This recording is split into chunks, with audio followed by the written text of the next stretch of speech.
Bonjour ou bonsoir à tous, vous qui regardez les vidéos, que ce soit le jour ou la nuit, ici DVD Pro Souvenirs. Et aujourd'hui, je vais encore m'attaquer sur les DVD de Alive in UK. Mais cette fois-ci en 2 années, un de 2009 et l'autre de 2010. Donc, les deux premiers que j'ai de l'année 2009, c'est avril 2009 et de l'autre novembre 2009.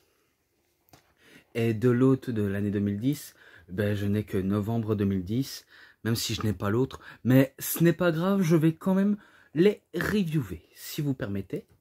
Donc, sans trop tarder, je vous les montre. Et celui-là. Donc, voilà. L'image de derrière.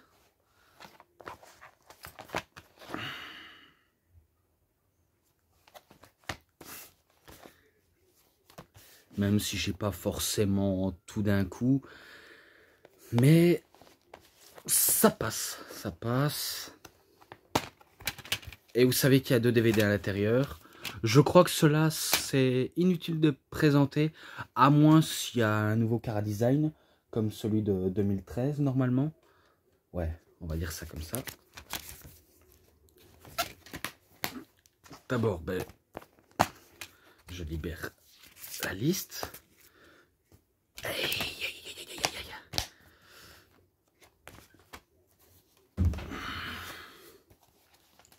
Je crois que comme ça va être mieux.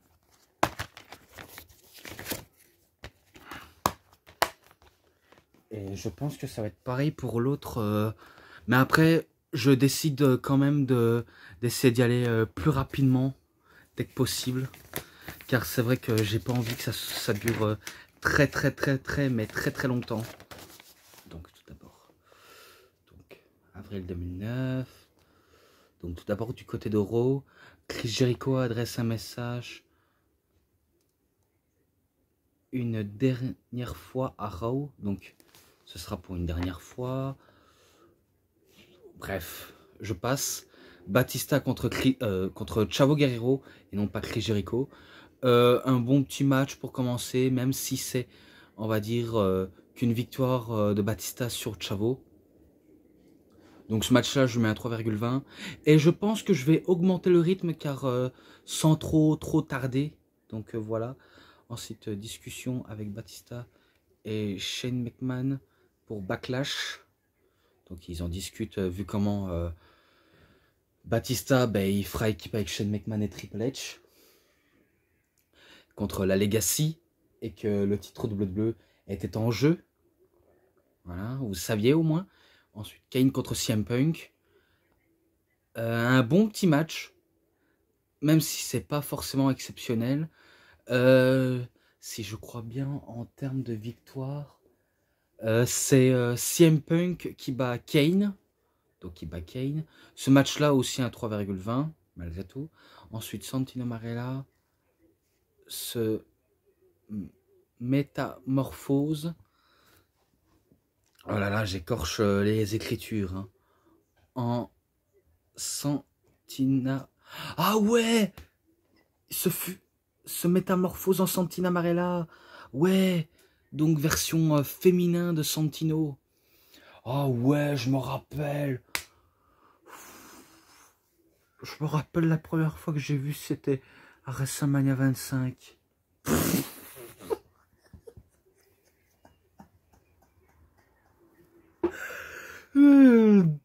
Purée, qu'est-ce qui me faisait rire quand même ce Santino. Ah, trop fort. Mais bon. Allez, arrête de flotter s'il te plaît. Match pour le championnat féminin entre Melina et Beth Phoenix. Si je crois bien, la championne, c'était Melina. Vu comment la championne des divas, c'était Mickie James. Mais après, je sais pas si c'est la dernière fois qu'on voit Mickie James. Non, je pense pas, mais en tout cas, je sais bien que c'était en 2009 qu'on la voit pour la dernière fois. Mais il me semble que c'est pas en le mois d'avril. Oh là là, en galère de trouver des détails, mais bon. C'est Melina qui bat Beth Phoenix avec sa prise, deuxième prise finish. Je sais bien qu'elle utilise sa jambe pour écraser son adversaire en faisant le tomber. Et je crois que c'est ça, mais après, elle en a d'autres, hein, elle en a d'autres. Donc ce match-là, pareil, un 3,20, ça fera 1, 2, 3 fois 3,20. Mais après, il reste quand même bon dans l'ensemble. Shane McMahon dit bonne chance à Triple H. John Cena contre Chris Jericho. Ça, je sais pas si je l'ai déjà noté. Ça reste quand même à vérifier, mais ça, il faut que je regarde. C'est victoire de John Cena malgré tout. Et ce match-là, je lui mets un 3,5 vu comment il était bon. Ensuite, le Big Show contre Rey Mysterio. Celui-là, je l'ai déjà reviewé dans le coffret Giant World, qui était soit, on va dire, match décevant en soi. Donc ce match-là en description. Ensuite, SmackDown Flashback. Batista bat Ted DiBiase. Donc ça, c'est juste un flashback. Hein. C'est pas un match, mais c'est juste un flashback. Donc voilà. Ensuite, The Legacy dans la salle. Match pour le champion. Enfin, match retour de WrestleMania 25 sans aucune disqualification entre Triple H et Batista. Enfin, Triple H et Randy Orton, qu'est-ce que je raconte? Ouais, donc Triple H et Randy Orton s'affrontent et tout est légal, mais ça, je sais pas si je l'ai déjà noté auparavant. Mais je pense que c'est une victoire de Triple H malgré tout. Ah, je sais plus, mais je pense que c'est une victoire de Triple H. Ouais. Peu importe. Peu importe. Ensuite, match bonus. Donc cette fois-ci, c'est un match bonus. Entre William Regal et Dolph Ziggler. De 20 avril 2009. Ouais, 2009. Est-ce que c'est du côté de Raw? Je pense que non, c'est lors d'une tournée européenne. Et vu comment William Regal était chez lui, et que Dolph Ziggler, vu comment il n'est pas chez lui en Europe, du côté de la Grande-Bretagne, il se fait battre par William Regal. Donc c'est victoire de William Regal. Ce match-là, je serais forcé de mettre un 3,20, mais celui-là, il baisse un petit peu. Donc c'est encore un match bonus du 21 avril 2009. Bien sûr, c'est encore un house show. Donc les deux là, ce sont des house shows. Mais c'est Umaga qui bat R-Truth. Donc ce match-là, un 3,10. Ensuite, les photos. Le récap de la tournée de la WWE en Europe. Et cette fois-ci à ECW. Hornswoggle, un dernier soir à la ECW. Ensuite, match Intergrande. Ouais, Intergrande. Hornswoggle contre Natalia. Alors, vu comment, qu'est-ce que j'en pense de ce match? J'en pense pas moins, à vrai dire. Excusez-moi si vous entendez les bruits de moteur, car ça me dérange un peu et j'aime pas entendre du bruit de moteur à chaque fois quand je tourne une vidéo. Donc pour moi, c'est une victoire de Hornswoggle, forcément. Et ce match-là, je l'ai pas trouvé si dingue que ça, honnêtement. Donc je lui mets un 3,10. Mais bon. Ensuite, Tyson Kidd et Natalia confrontent le général manager Tiffany dans le bureau. Ah ouais, donc elle la confronte. Est-elle la général manageuse de la ECW, mais qu'elle n'est pas restée dans les mémoires en disant que c'était illégal de la mettre face à un homme de petite taille. Mais bon, vous connaissez le délire de la WWE. Ensuite, Evan Bourne contre Paul Burchill et non pas Berlucci. Donc, c'est bien face à Paul Burchill. Et c'est Evan Bourne qui bat Paul Burchill avec son Airborne. Car je ne vais pas tout citer les détails dans les matchs. car après je traîne trop, je tarde trop. Ensuite, Vladimir Kozlov arrive à la ECW, ça je me rappelle bien, et qui débute directement. Donc Vladimir Kozlov contre Frankie Sloan, encore un catcheur local. C'est Vladimir Kozlov qui bat Frankie Sloan. Donc, par contre, celui-là, c'est un 3,5. Voilà, un bon petit 3,5. Celui-là, un 3. Ensuite, Jack Swagger et Christian signent le contrat de championnat de la ECW à Backlash. Voilà. Ensuite, à Superstars, Rey Mysterio et CM Punk contre le Big Show et Kane. Ça va être dur à décrire. Je pense peut-être que c'est une victoire de Mysterio et Punk. J'en suis pas sûr forcément, mais allez, je lui mets victoire de Mysterio et Punk. Ce match-là, un 3,5 malgré tout. Ensuite, Finlay et Hornswoggle contre Tyson Kidd et Natalia. Encore un match comédie. Donc, je peux dire que c'est une victoire de Finlay et Hornswoggle qui reprennent leur revanche. Et que ce match-là, 2,90, forcément. Ensuite, Raw Flashback.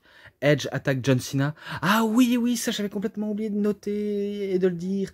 Un coup que John Cena a fini de battre Chris Jericho, Edge l'agresse et il donne un terrible coup de grâce avec un concerto et qui cite le compte de 10. Vous voyez, 1, 2, 3, 4, 5, 6, 7, 8, 9, 10. Donc c'est pour le Last Man Standing match du côté de Backlash.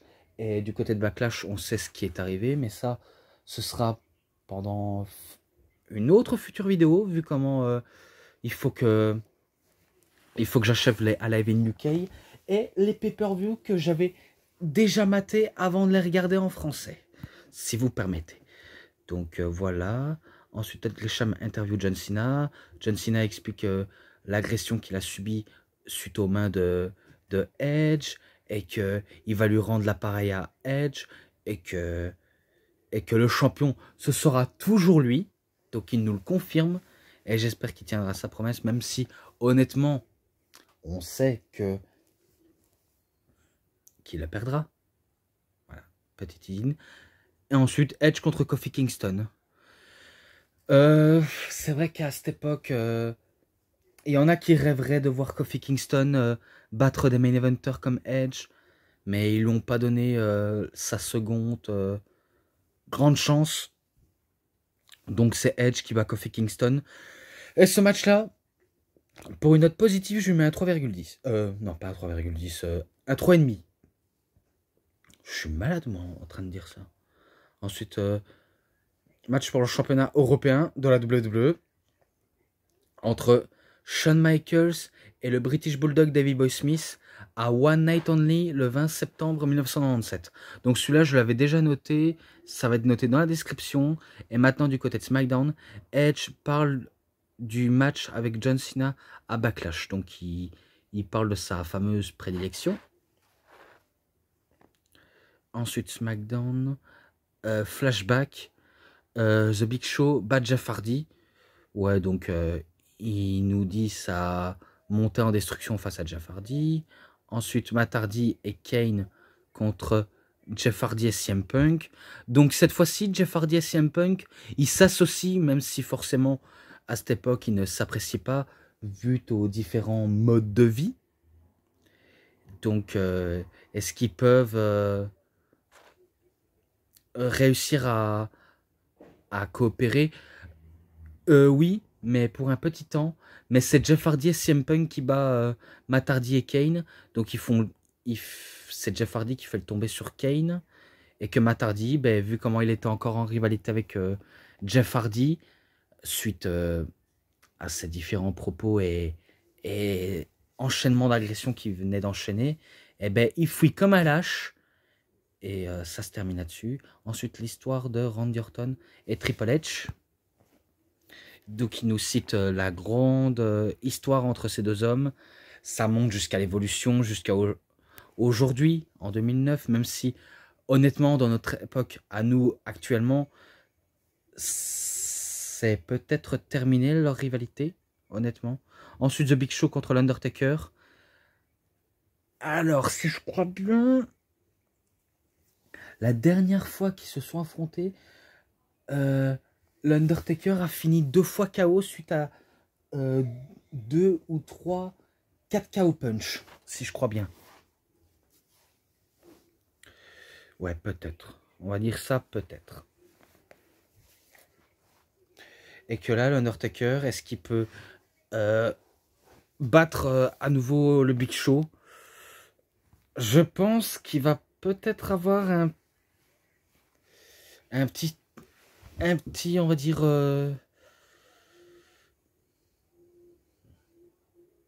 petite bêtise, hein. Je sais plus ce que je dois dire maintenant. Je perds carrément mes moyens d'écrire ce que je dis. Mais je crois que c'est l'Undertaker qui arrive à battre avec un Hell's Gate. Ou non, c'est peut-être un Hell's Gate. Ouais, bref, peu importe. Donc ce match-là, par contre, je sais pas si j'ai déjà dit.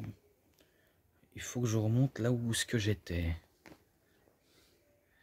Je sais pas si j'ai déjà noté, mais je mets un 3,5. Ensuite, bah, celui-là, un 3,5 également. Ensuite, match pour le championnat des divas entre Maryse et Gail Kim. Forcément, ils n'ont pas voulu mettre en avant Gail Kim, vu comment ils n'ont pas voulu, on va dire, faire d'elle une main eventeuse. Donc pour moi, c'est victoire de Maryse. Ce match-là, ben 3,20 malgré le tout. Ensuite, Jeff Hardy adresse un message à son frère Matt Hardy. Donc ça, c'est pour Backlash. Donc il lui adresse un message direct. Ensuite, MVP contre Chavo Guerrero. Ah, Chavo, il ne cesse d'enchaîner des défaites malgré tout. Hein. Vu comment la fédération ne souhaite pas mettre en avant Chavo également. Et qu'on le met en avant suite à on va dire, à une petite rivalité avec Hornswoggle. Et avec toutes ces bêtises qu'on voit. Et que c'est victoire de MVP malgré tout. Et que MVP, si je crois bien, il était passé face. Ouais, c'est victoire de MVP. Ce match-là, allez, je lui donne une petite chance, un 3,5. Ensuite, Superstars, flashback. Todd Grisham se fait interview John Cena, ça je me rappelle. Ensuite, Batista, Shane McMahon contre The Legacy, Cody Rhodes et Ted DiBiase. Celui-là, je sais bien que je l'avais déjà noté dans la review sur le résumé du coffret de Batista, Animal Unlashed. Donc voilà, moi j'en ai fini là-dessus. Donc fini pour ça. Et maintenant, du côté... Après c'est fait. Maintenant du côté de novembre. Si vous permettez bien. En tout cas, j'espère que je vais continuer. Hein. Après, si je dois m'hydrater, je m'hydrate. Pour éviter que je pars en boule dans ce que je dis. Bien sûr. Raw, invité spécial. Ricky Hatton monte les audiences en live à Raw. Ah ouais, ça je me rappelle. Donc c'est la petite promo. Et qu'il y avait l'ADX qui était là. Ça c'était avant l'ancien délire de la WWE. Faire venir des célébrités du côté de Raw. Maintenant, une chose qu'on ne voit plus du tout.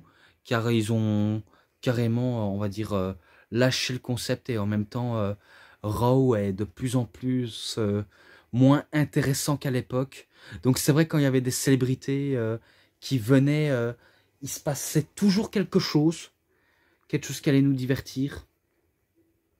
Donc ça faisait monter les audiences et maintenant c'est moins intéressant que ça. Donc honnêtement, et qui va combattre si je crois bien. Ouais, à mon avis il va combattre. Ensuite Kelly contre Alicia Fox. Alors que ce soit l'un ou l'autre, je trouve leur niveau catch moyen. Même si Alicia Fox, elle essaie de performer, Ça peut être acceptable, mais c'est vrai que c'est loin du beau résultat malgré tout. Et Kelly Kelly, c'est vrai que ça n'a jamais été mon type de femme que j'adore voir dans un ring. Car c'est vrai, comme le dit Christophe Ajus, elle sait pas non plus très bien courir dans les cordes.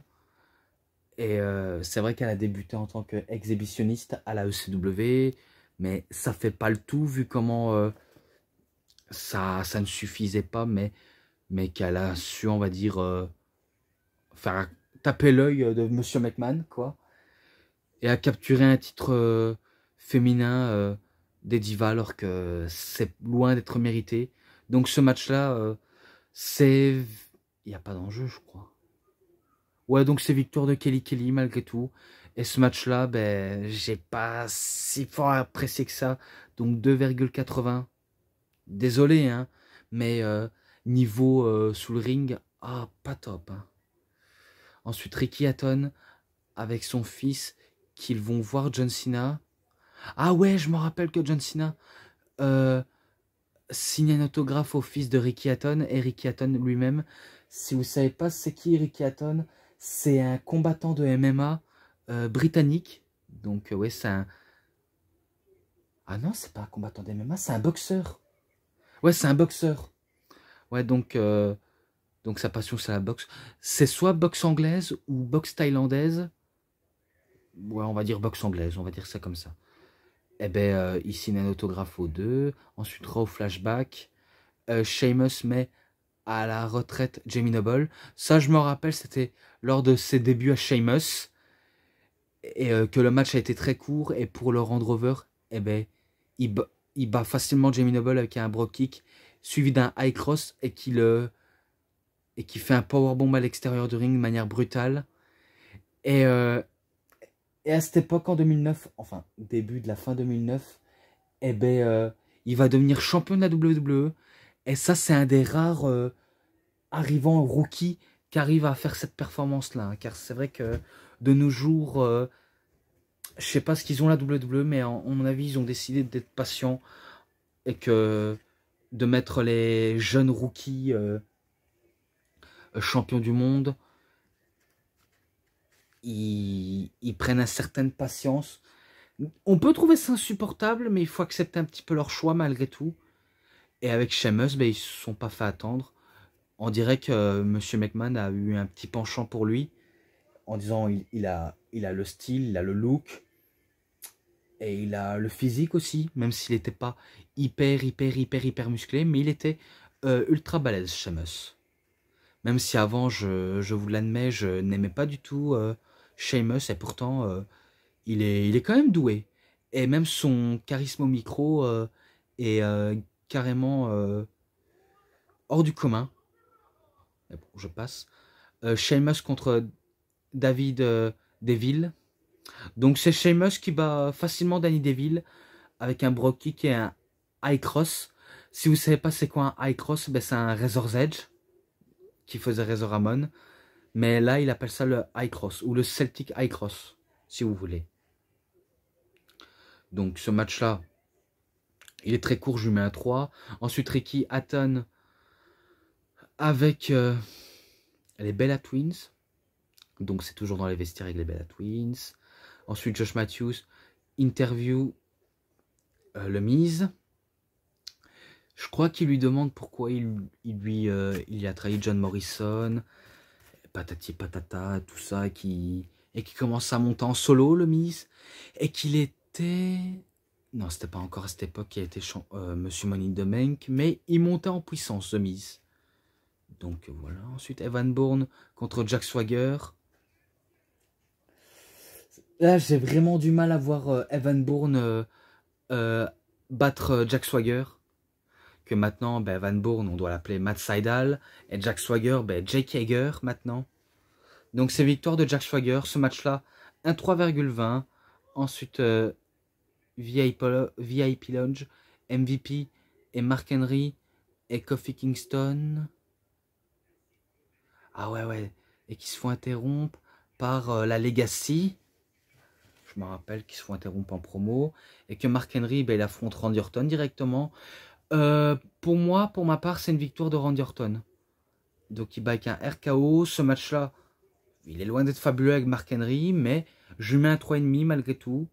Ensuite, boxeur contre catcheur. Art martial mixte. Ouais, à mon avis, c'est un pratiquant d'arts martiaux mixtes. Même s'il a fait d'autres pratiques, Ricky Hatton peut-être. Entre la boxe anglaise et un peu de Muay Thai et de MMA. Et qu'il affronte Chavo Guerrero. Donc là, c'est pas non plus du comedy wrestling, mais une célébrité qui affronte un catcheur. C'est vrai qu'il y en a qui n'apprécieraient pas sans doute ce match. D'ailleurs, je comprends, car c'est vrai que des personnes et des célébrités comme ça, ce ne sont pas des catcheurs. Mais c'est victoire de Ricky Hatton, vu comment il était chez lui en Angleterre, quand même. Donc ils se sont dit, allez, c'est une célébrité, on va le faire plaisir, que ce soit à sa famille, son fils. On va faire gagner Ricky Hatton. Et Chavo, ben, il sera relevé de cette défaite tout seul. En tout cas, c'est ce qu'ils se sont dit. Hein. Donc, c'est victoire de Ricky Hatton. Ce match-là, j'ai du mal à mettre un match correct. Donc, je mets un 3,10 malgré tout. Ensuite, John Cena et Hornswoggle avec la DX, donc des générations X. Shawn Michaels et Triple H. Je me rappelle que Hornswoggle, ben, il était habillé en DX. Et un coup que la DX part, eh ben, il est habillé en John Cena. Donc, il retourne sa veste, notre cher Hornswoggle. Ensuite, DX contre The Jerry Show. Donc, Chris Jericho et le Big Show. Si je crois bien, les champions, c'était là. Non, non. Il défie les champions. Mais que, si je crois bien, c'est les champions qui bat la DX. En tout cas, je sais pas si je l'ai déjà noté. Mais je lui mets victoire à Jerry Show. Ah ouais, en plus, c'était eux qui étaient en train d'interrompre la promo de Ricky Hatton. Ouais, ouais. Ouais, on va dire victoire de la DX pour faire plaisir au public britannique. Et ensuite, allez, arrête de flouter. Bataille royale Albert Hall, le 3 octobre 1991. 20 hommes, bataille royale. Ça, je vais vous le dire, vu comment j'avais déjà reviewé dessus, c'était le British Bulldog qui bat tout le monde. Ce match-là en description. Ensuite, récap, photo de tournée avec la WWE en 2009. Oh là là. À la ECW cette fois-ci. Invité spécial, Yoshitatsu, le show d'Abraham Washington. Oh là. Bref, je préfère oublier. Ensuite, Paul Berlucci. Non, Paul Burchill, pas Berlucci. Contre Goldust. C'est Goldust qui bat Paul Burchill. Donc ce match-là, 3,20. Et ce match-là, je pense pas déjà l'avoir noté, mais je lui mets un 3,5 malgré tout. Ouais, je le dis si je l'ai pas dit, parce que c'est vrai que je pars en boule désormais. Donc je dois essayer de remémorer. Ensuite, Zack Ryder et Rosa Mendes arrivent dans les vestiaires. Ensuite, William Regal explique à la General Manager de la ECW, Tiffany, peut-être des conseils, quelque chose comme ça. Ah, peut-être. Ensuite,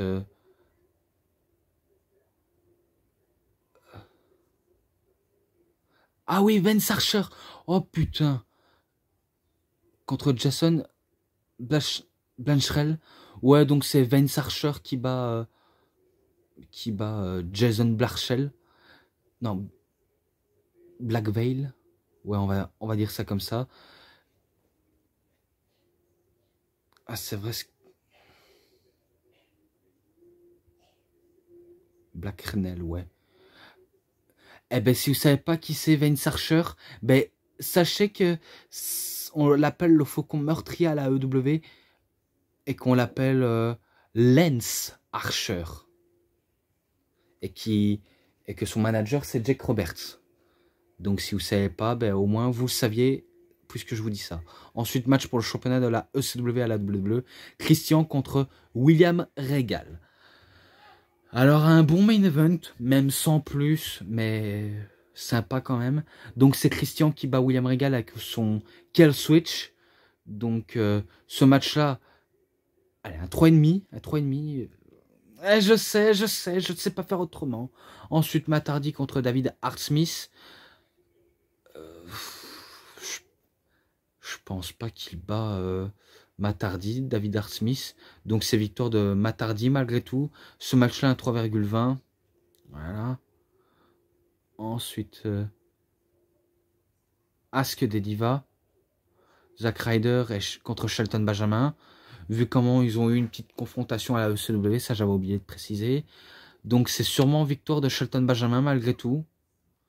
Et ce match-là, 3,20 également. Ensuite, le guerrier celtique Sheamus, donc le guerrier celte. Ensuite, Josh Matthews qui interview la Legacy, Cody Rhodes et Ted DiBiase.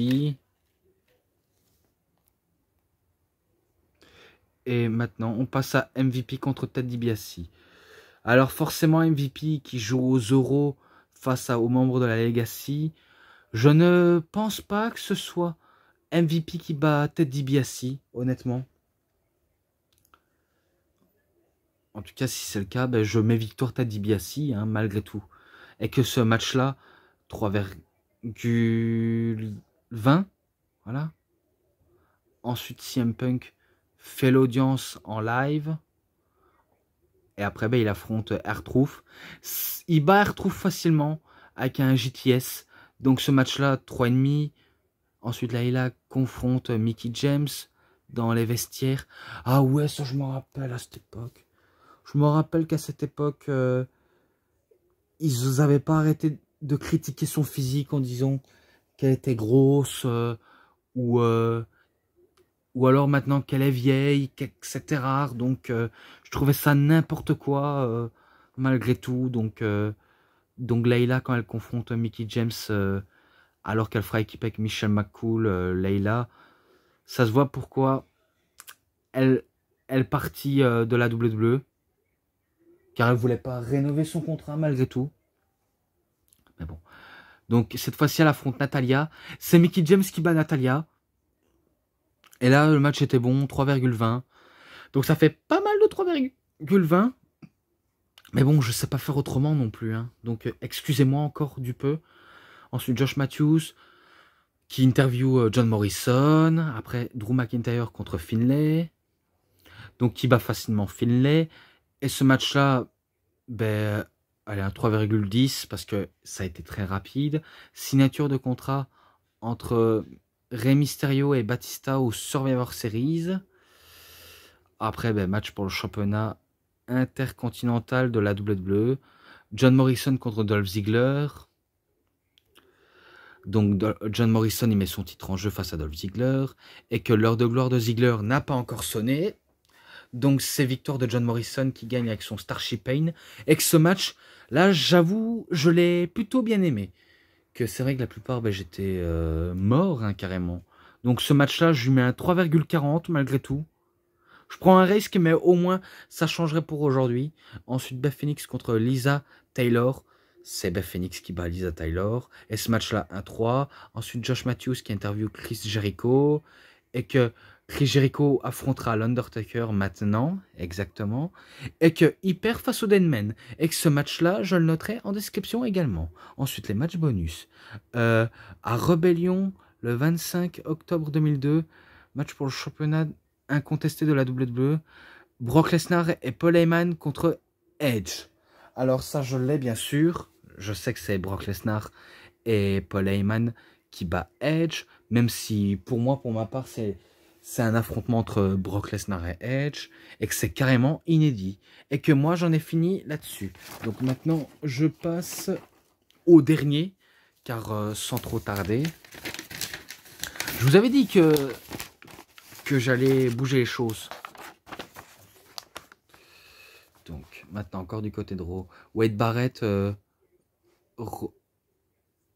retour à Manchester. Donc, il fait son grand retour à Manchester. Sa ville natale. Pareil, un catcheur qui a été gâché par la WWE. Et, on va dire, pour être honnête, en grande partie à cause de Cena. Voilà, si ça vous fait plaisir. 3 contre 3, match de Diva, Cup. F. Torres et les Bella Twins contre Maryse, Tamina et Alicia Fox. Ah ouais, ça je me rappelle.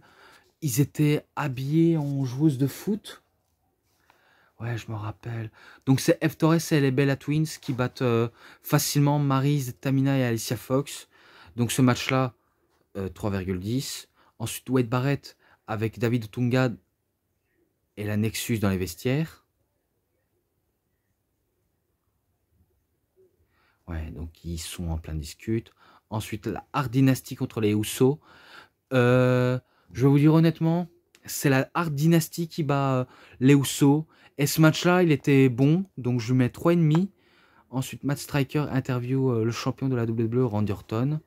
Voilà. Ensuite, David Otunga avec la Nexus dans les coulisses. Donc ils en parlent, ils en parlent.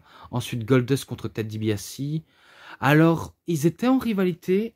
Enfin, Goldust il était en rivalité avec Ted DiBiase, vu comment Ted DiBiase il traînait avec Maryse, alors que ce n'est pas sa meuf.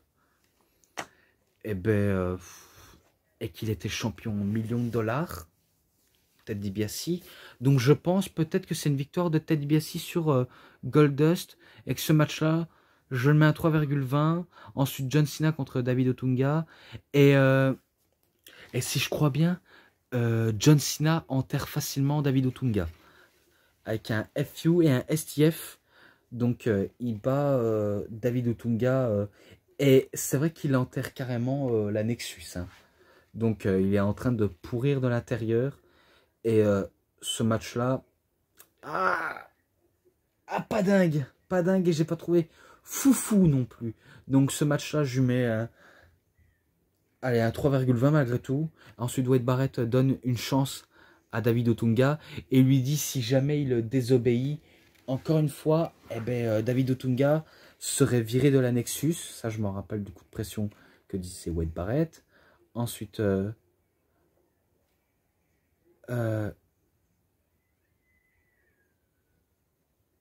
temps du... Ah oui, le temps du thé, d'accord. Avec Santino Marella, Vladimir Kozlov et Sheamus. Ben celui-là, je l'ai déjà noté dans Best of 2010. Je m'en rappelle que Santino Marella et Vladimir Kozlov, ils étaient dans la tradition anglaise, en costume. Et moi, j'aurais préféré leur mettre une moustache. Comme ça, on croirait que ce serait Dupont et Dupont, comme dans Tintin. Même si c'est une BD belge. Donc, mais après, c'était drôle, même si Sheamus l'a trouvé drôle, mais après, moins. Car après, il bat facilement Santino Marella. Ah non, non! Non, non, non. En fait, il gagne par disqualification car Santino Marella voulait pas combattre Sheamus, vu comment Sheamus, on connaît son tempérament. Il est capable d'agresser des gens. Ouais, donc c'est victoire quand même de Sheamus. Hein. Donc ce match-là, 3,10 aussi. Je suis sévère, je le sais. Et j'arrête pas de mettre les mêmes notes globales. Ça devient un tic et un toc. Je vous le cache pas. Ensuite, Wade Barrett confronte John Cena dans les vestiaires. Donc, Wade Barrett lui dit franchement à John Cena, si jamais tu nous fais un coup fourré, on n'hésitera pas à t'attaquer. Comme la première fois lorsqu'on a débuté. Donc, fais honneur à la Nexus. Et honneur, il va donner, car c'était son seul et unique avertissement. Donc, match de 10 hommes. Et d'ailleurs, j'ai même pas compris pourquoi j'ai dit 46 hommes dans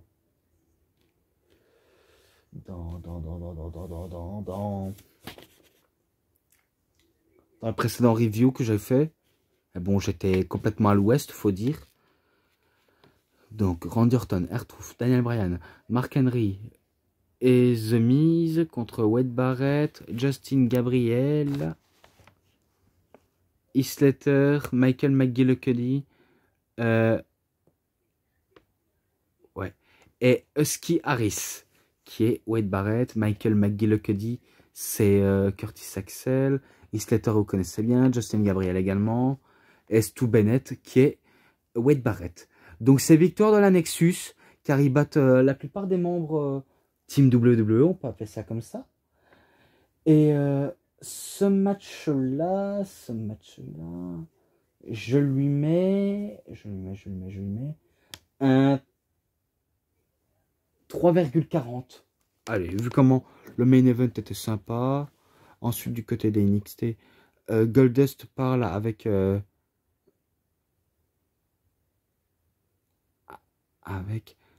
Aksana. Ah oui, je me rappelle, sur le ring. Vu comment, notamment, Goldust devait se marier avec Rosa Mendes. Et finalement, ben, c'est carrément loupé. Ouais, de toute façon, ça a été jeté à l'eau quand même. Ensuite, Rocky Pro contre NXT Rookie match. Donc, Nikki Bella contre AJ Lee. Ou AJ seulement, si vous préférez. Donc, pour moi, c'est simple. C'est une victoire de Nikki Bella. Vu comment AJ n'avait pas encore d'expérience. Donc, ce match-là, ben, 3,10. Voilà. Ça aurait été un petit peu plus. Mais bon. Ensuite, Vicky Guerrero confronte Kathleen. Vicky Guerrero, elle a un problème avec la jeunesse. Hein. À la WWE, c'était sûr, mais après, elle jouait parfaitement bien son rôle. Et surtout, insupportable. Putain. C'était insupportable au micro. Ouais, donc, voilà, je crois que j'ai déjà tout dit. Ah ouais, et Dolph Ziggler. Donc, ouais, en fait, si vous voulez, Kathleen avait embrassé Dolph Ziggler. Et du coup, ben, Vicky Guerrero n'aime pas qu'on prend son crush, son petit ami, même si elle est plus vieille que Dolph Ziggler, je pense. Ouais, qui on nous montre un flashback. Ensuite, Naomi contre Aksana. Si je crois bien, c'est Aksana qui bat Naomi, car c'est vrai que j'ai moins de souvenirs des matchs comme ça. Mais c'est victoire d'Aksana. Ce match-là, 2,70 honnêtement. J'ai pas forcément apprécié. Ensuite, Zack Ryder contre Yoshitatsu. C'est Zack Ryder qui bat Yoshitatsu. Donc, 1-3 celui-là. Après, ben, encore... Attendez. NXT Flashback. Rookie Divas Challenge. Donc, entre... Ouais, donc, il nous cite le match. Ensuite, Ezekiel Jackson contre Primo. Match rapide. C'est Ezekiel qui bat Primo. Ce match-là, 3 aussi. Ensuite, The Ring of Kane. Dans le règle Kane. Ensuite, Drew McIntyre contre Caval, a.k.a. Sunshi, ou Loki, si vous préférez. Donc, c'est Drew McIntyre qui bat Caval. Et ce match-là, je lui mets... Allez, il était un peu mieux. Je lui mets un 3,20 malgré tout. Ensuite, SmackDown. Edge parle à l'univers de la WWE en Angleterre. Ensuite, Alberto Del Rio arrive à l'arène. Donc, il effectue... en gros, c'est pas son retour. Je sais bien que 2010, c'est son année qui fait ses débuts. Et que je me rappelle des sainements qu'il a effectués. En disant que c'était quelqu'un d'un aristocrate, riche, qui est doux, intentionné. Et que dans la vraie vie, ce n'est qu'un sale type, honnêtement. Et même dans la caméra, ça se voyait. Donc Alberto Del Rio, il bat Kofi Kingston. Kofi Kingston, il a été une serpillière pour la plupart des catcheurs. Donc ce match-là, ben, un 3,5. Mais après, le match était bon quand même. Ensuite, David Otunga et la Nexus dans les vestiaires. Donc ils en parlent encore. Ensuite, Natalia contre Layla. Match moyen. 3,10. Je sais déjà. Et que c'est une victoire de... Ouais, c'est peut-être une victoire de Natalia, malgré tout. Ouais, peu importe. Ensuite, Kane et Paul Bearer parlent de l'univers de la WWE. Donc, il faut une promo. Ensuite, Lumberjack match. Edge contre David Otunga. Ah ouais, ça, je me rappelle. Il y avait tous les adversaires. Enfin, il y avait tous les catcheurs face et heel. Et qu'à la fin, ben, c'est une victoire de Edge. Donc, il bat David Otunga. Ce match-là, ben, pas rien, 3,5. Oh là là. Je ne cesserai jamais de dire des mêmes notes globales. Si vous saviez à quel point je suis un peu déçu de mes capacités d'incompréhension. Et aussi, quand je note de manière la même chose, c'est un peu catastrophique. Donc, je ne saurais pas faire mieux, malgré tout. Mais bon, je passe. J'ai envie d'aller très, très rapidement. Match pour le championnat intercontinental de la WWE. Dolph Ziggler contre MVP. C'est Dolph Ziggler qui bat MVP. Et ce match-là, allez, j'augmente. Un 3,40. Voilà, ça vous fera plaisir. Ensuite, où est Paul Bearer? Donc oui, Paul Bearer s'est fait kidnapper par Edge. Et au début, on croyait que c'était l'Undertaker. Eh ben non. Ensuite, Kane continue à chercher contre Paul Bearer. Ensuite, Kane contre le Big Show. Et si je crois bien, il se fait battre. Il se fait battre par le Big Show, Kane. Vu comment Edge lui fait une distraction en montrant une image de Paul Bearer qui se fait, on va dire, victimiser, ligoter, bâillonner. Et qu'après, si je crois bien, il est dans un genre de petit échafaudage ou dans une échelle, je sais pas quoi. Et que Kane croyait que c'était un mannequin. Et finalement, ben, c'était Paul Bearer qui se retrouve dans la cuve, cuve jaune, on dirait de la moutarde, je crois. Ouais, donc en gros, il le laisse couler Paul Bearer de manière